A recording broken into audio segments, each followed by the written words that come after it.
পিঁপড়াদের জীবন প্রণালী। পিঁপড়ে একটি ছোট কিন্তু অত্যন্ত পরিশ্রমী ও শৃঙ্খলাপূর্ণ প্রাণী। পৃথিবীর সব দেশেই পিঁপড়া দেখা যায়। আকারে ছোট হলেও তাদের জীবনযাত্রা ও কর্মপদ্ধতি অত্যন্ত বিস্ময়কর।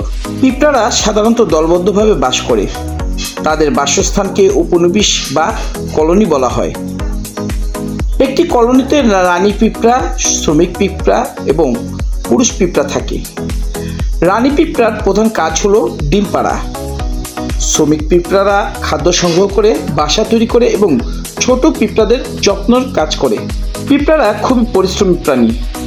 তারা সারিবদ্ধভাবে চলাফেরা করে এবং নিজেদের মধ্যে রাসায়নিক সংকেতের মাধ্যমে যোগাযোগ করে। খাদ্য খুঁজে পেলে তারা অন্যান্য পিঁপড়াদের খবর দেয় এবং সবাই মিলে খাদ্য সংগ্রহ করে বাসায় নিয়ে যায়। ভবিষ্যতের জন্য খাদ্য মজুত রাখার অভ্যাস তাদের আছে। পিঁপড়াদের মধ্যে সহযোগিতা ও শৃঙ্খলতা অত্যন্ত লক্ষণীয়।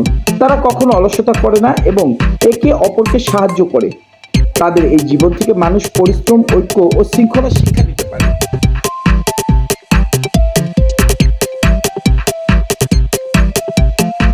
পিঁপড়ারা তাদের মাথার সামনে দুটি অ্যান্টেনা দিয়ে খাবারের গন্ধ শুঁকে এবং মুখমণ্ডলের শক্তিশালী চোয়াল ব্যবহার করে শিকার ধরে বা খাবার সংগ্রহ করে।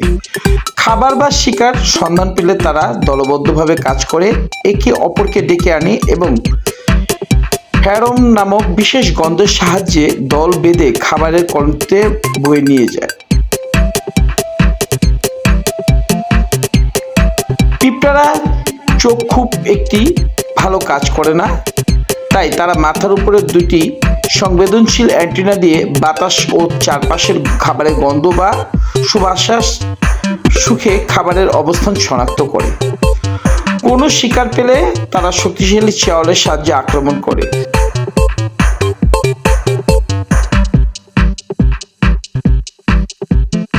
খাবার পেলে সেই অনুসন্ধানী পিঁপড়াটি যখন কলোনিতে ফিরে যায়, তখন তার শরীর থেকে ফেরোমন নামক এক ধরনের বিষয়ক রাসায়নিক পদার্থ মাটিতে বা রাস্তায় ফেলে যায়।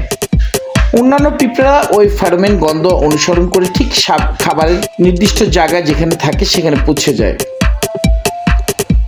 ছোট খাবার হলে একটি পিঁপড়া একা নিয়ে যেতে পারে। খাবার ভারী বা বড় হলে শিকার জীবিত বা শক্তিশালী হলে অনেক পিঁপড়া একত্রিত হয়ে শিকার উপর আক্রমণ করে এবং একসাথে টেনে নিয়ে যায়। খাবার শিকারের পর তারা সরাসরি কলোনির রানী পিঁপড়া, বাচ্চা ও অন্যান্য সদস্যদের মাঝে মুখে মুখে খাবার প্রদান করে।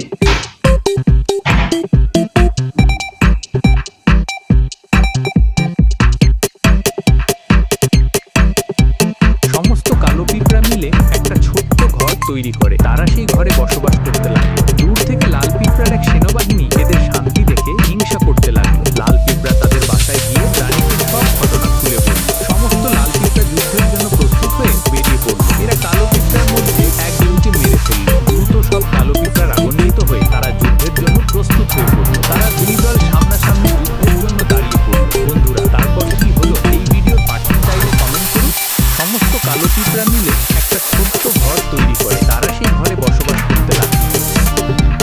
আমাজন গভীর জঙ্গলে আছে এক ভয়ঙ্কর পিঁপড়া, যার কামড় মানুষকে জীবন্ত নরকে যন্ত্রণা দিতে পারে। এই পিঁপড়াদেরকে বলা হয় বুলেট এন্ড। আর এই পিঁপড়া কামড় দিলে মনে হয় শরীরে গুলি লেগেছে। অসংখ্য ব্যথা হয়, কিন্তু ঘন্টার পর ঘন্টা নয়, বরং 24 ঘন্টা পর্যন্ত স্থায়ী হতে পারে। এদের বিষ সরাসরি স্নায়ুতন্ত্রে আঘাত করে, ফলে শরীর কাঁপতে থাকে, পেশি অবশ হয়ে যায়, আর ব্যথায় মানুষ প্রায় অজ্ঞান হয়ে পড়ে। যদিও সাধারণত এই কামড়ে মৃত্যু হয় না, তবে যদি অনেকগুলো একসাথে আক্রমণ করে তখন সেটা প্রাণঘাতী হতে পারে। ভাবতে পারো, একটা ছোট পিঁপড়া মানুষের এমন অসংখ্য যন্ত্রণা দিতে পারে। এদিকে অ্যামাজনের আদিবাসীরা তো একে শ্বাস পরীক্ষার জন্য ব্যবহার করে, যেখানে তরুণদের হাতে এই পিঁপড়া ভর্তি দস্তানা পড়তে হয়। তাহলে তুমি কি পারবে এই ভয়ঙ্কর পিঁপড়ার কামড় সহ্য করতে? অ্যামাজন গভীর জঙ্গলে আছে এক ভয়ঙ্কর পিঁপড়া, যার কামড় মানুষকে